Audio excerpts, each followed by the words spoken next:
Hello दोस्तों। तो आज मैं लेकर के आया हूँ थर्ड वीडियो।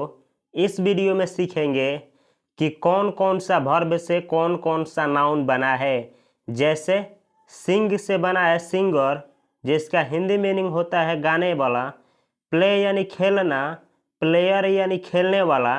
रीड यानी पढ़ना, रीडर यानी पढ़ने वाला। टीच यानी पढ़ाना और टीचर यानी पढ़ाने वाला।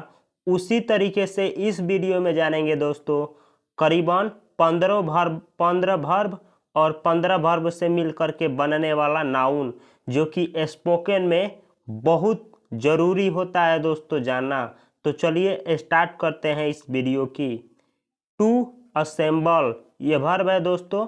टू असेंबल, जिसका हिंदी मीनिंग होता है एकत्र करना, और जो एकत्रित करता है यानी किसी सामान को जो एकत्रित करता है दोस्तों, उसको बोला जाता है असेंबलर। असेंबलर। और एकत्रित करने वालों की संख्या एक से अधिक हो दोस्तों, तो उनको बोला जाता है असेंबलर्स। असेंबलर्स। अगला वर्ड है भाइयों टू एसोसिएट। बतला दूं दोस्तों कि मैं जितना भी वर्ब लिया हूं उसके पहले टू इसलिए लगाया हूं क्योंकि वर्ब का जो मेन फॉर्म होता है उसको लिखने के लिए दोस्तों उसके आगे टू लिखा जाता है। तो ये वर्ब है एसोसिएट, जिसका हिंदी मीनिंग होता है शामिल हो जाना, मिलना। यानी जो लोग किसी पार्टी में शामिल हो जाते हैं या किसी संस्था में शामिल हो जाते हैं तो उनको बोला जाता है एसोसिएटर। एसोसिएटर। किसी चीज़ में कोई व्यक्ति शामिल होता है तो उनको बोला जाता है एसोसिएटर। और एक से अधिक संख्या हो मिलने वालों की या शामिल होने वालों की तो उनको बोला जाता है एसोसिएटर्स। एसोसिएटर्स। अगला वर्ड है दोस्तों टू ऑडिट। टू ऑडिट, जो कि वर्ब है जिसका हिंदी मीनिंग होता है हिसाब किताब की जांच करना। यानी कोई कोई कंपनियां होती है दोस्तों, तो उसमें एक ऐसा आदमी होता है जो ये हिसाब करता है कि कंपनी को कितना लॉस हो रहा है और कंपनी को कितना प्रॉफिट हो रहा है। तो उस सेंस में ऑडिट वर्ब का यूज किया जाता है। और जो व्यक्ति हिसाब करता है कि कंपनी इस साल कितने प्रॉफिट में है और कितने घाटे में है, तो उस व्यक्ति को बोला जाता है दोस्तों ऑडिटर। ऑडिटर। ऑडिटर यानी लेखा परीक्षक। यानी वह व्यक्ति जो कंपनी में हिसाब किताब करे कि कंपनी कितने घाटे में है और कितने प्रॉफिट में, तो उसको बोला जाता है ऑडिटर। और यह काम करने वालों की संख्या एक से अधिक हो तो उनको बोला जाता है दोस्तों ऑडिटर्स। ऑडिटर्स। आप मेरे बातों को केवल सुनिए, आपको ये सारा का सारा वर्ड मीनिंग याद हो जाएगा। आगे बढ़ते हैं भाइयों। अगला वर्ड मीनिंग है दोस्तों टू अवार्ड।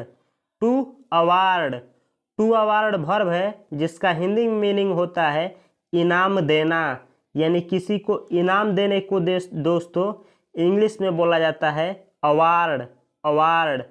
और जिसको पुरस्कार दिया जाता है दोस्तों, जिसको पुरस्कार दिया जाता है उसको इंग्लिश में बोला जाता है अवार्डी। अवार्डी। और एक से अधिक संख्या हो दोस्तों जिनको पुरस्कार दिया जाए तो उनको बोला जाता है अवार्डीज। अवार्डीज। अगला वर्ड मीनिंग है अब्यूज। टू अब्यूज, जो कि वर्ब है दोस्तों। अब्यूज वर्ब है जिसका हिंदी मीनिंग होता है गाली देना। गाली देना। तो जो गाली देता है दोस्तों उसका अंग्रेजी होता है अब्यूजर। अब्यूजर। अब्यूजर बोला जाता है जो शराब पी करके जो नशा में गाली दे दोस्तों, उनको बोला जाता है अब्यूजर, जो कि यहाँ पे हम लिखे हैं। और गाली देने वालों की संख्या एक से अधिक हो भाइयों तो उनको बोला जाता है अब्यूजर्स।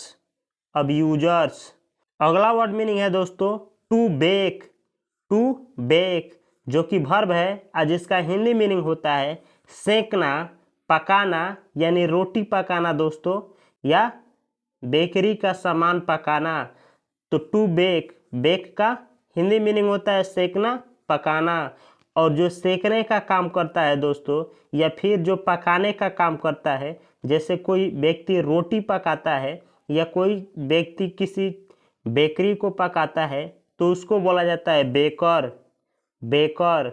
और पकाने वालों की संख्या एक से अधिक हो तो उनको बोला जाता है बेकर्स। तो वर्ब है बेक, जिससे बना है बेकर, बेकर्स। अगला वर्ड मीनिंग है दोस्तों टू बैलेंस।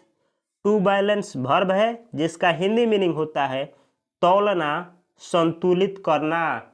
और तौलने वाले को बोला जाता है दोस्तों बैलेंसर, या फिर संतुलित करने वाले को बोला जाता है बैलेंसर। और तौलने वाले और संतुलित करने वालों की संख्या एक से अधिक हो तो उनको बोला जाता है दोस्तों बैलेंसर्स, बैलेंसर्स। अगला वर्ड मीनिंग है to bath. To bath, to bath verb है जिसका हिंदी मीनिंग होता है स्नान करना, स्नान करना। और स्नान करने वाले को दोस्तों बोला जाता है बेदर, बेदर। एक से अधिक संख्या हो स्नान करने वालों की तो उनको बोला जाता है बेदर्स, बेदर्स। जो लोग दोस्तों समुद्र में स्नान करते हैं उनको बोला जाता है बेदर, या एक से अधिक संख्या हो तो आप बोलिए बेदर्स। और आप घर पे भी नहाते हैं यानी आप घर पर भी स्नान करते हैं तो आपको भी बोला जाएगा बेदर, बेदर। और एक से अधिक संख्या है नहाने वालों की तो आप बोलेंगे बेदर्स, बेदर्स। अगला वर्ड है दोस्तों to bear. To bear, bear जो कि वर्ब है जिसका हिंदी मीनिंग होता है ढोना या बर्दाश्त करना, ढोना या बर्दाश्त करना। तो जो व्यक्ति किसी सामान को ढोता है दोस्तों उसको बोला जाता है बियरर, या फिर जो किसी जख्म को बर्दाश्त करता है उसको भी बोला जाता है बियरर। और एक से अधिक संख्या हो ढोने वालों की या बर्दाश्त करने वालों की तो आप बोलेंगे बियरर्स, बियरर्स। अगला वर्ड मीनिंग है दोस्तों टू बिगिन। टू बिगिन जो कि वर्ब है जिसका हिंदी मीनिंग होता है शुरू करना, आरंभ करना, प्रारंभ करना। यानी किसी काम को करने की शुरुआत करने को बोला जाता है दोस्तों बिगिन। और जो व्यक्ति किसी काम को शुरू करता है उसको बोला जाता है बिगिनर, बिगिनर। बिगिनर यानी जो किसी काम को शुरू करे, आरंभ करे, प्रारंभ करे तो उसको बोला जाता है बिगिनर। और एक से अधिक संख्या हो उन लोगों को जो शुरू करते हैं या आरंभ करे या प्रारंभ करे तो उनको आप इंग्लिश में बोलेंगे बिगिनर्स, बिगिनर्स। जैसे जो अंग्रेजी नया नया सीखते हैं उनको बोला जाता है इंग्लिश का बिगिनर, इंग्लिश का बिगिनर। यानी वो अभी नौसिखुआ हैं, यानी वो नया नया सीखना शुरू किए हैं। अगला वर्ड मीनिंग है भाइयों टू बाइंड। टू बाइंड जो कि वर्ब है जिसका हिंदी मीनिंग होता है जिल्द बांधना, बांधना। यानी जो बांधने का काम करे दोस्तों उनको इंग्लिश में बोला जाता है बाइंडर। जैसे बुक फट जाता है दोस्तों तो बांधा जाता है उसको, तो उसको इंग्लिश में बोला जाता है बाइंड। और जो बुक को जिल्द करते हैं यानी जो बांधने का काम करते हैं उनको इंग्लिश में बोला जाता है भाइयों बाइंडर, बाइंडर। बाइंडर यानी जिल्द बांधने वाला। और एक से अधिक संख्या हो जिल्द को बांधने वालों की तो आप इंग्लिश में बोलेंगे बाइंडर्स, बाइंडर्स, बाइंडर्स। अगला वर्ड मीनिंग है टू बाइट। टू बाइट जो कि वर्ब है और जिसका हिंदी मीनिंग होता है दांत से काटना। यानी दांत से किसी चीज को काटने को इंग्लिश में बोला जाता है दोस्तों बाइट। जैसे मच्छर हम लोगों को अपने दांत से काटता है तो हम लोग बोलेंगे मस्क्यूटो बाइट्स मी। मच्छर हम लोगों को काटता है, मस्क्यूटो बाइट्स मी, मच्छर हम लोगों को काटता है। तो वहाँ पे काटने को दांत से इंग्लिश में बोला जाता है बाइट। और जो दांत से काटने का काम करता है भाइयों उसको इंग्लिश में बोला जाता है बाइटर, बाइटर। और दांत से काटने वालों की संख्या एक से अधिक हो तो आप बोलेंगे बाइटर्स। यह आदमी भी हो सकता है दोस्तों या फिर कोई इंसेक्ट्स यानी छोटा छोटा कीड़ा भी हो सकता है। कोई भी आदमी हो या जानवर हो जो दांत से काटे तो आप इंग्लिश में बाइट बोलेंगे। इसी तरीके से दोस्तों इस सीरीज को जारी रखने के लिए फिर मिलते हैं अगले वीडियो में और वर्ब को लेकर के और वर्ड मीनिंग को लेकर के।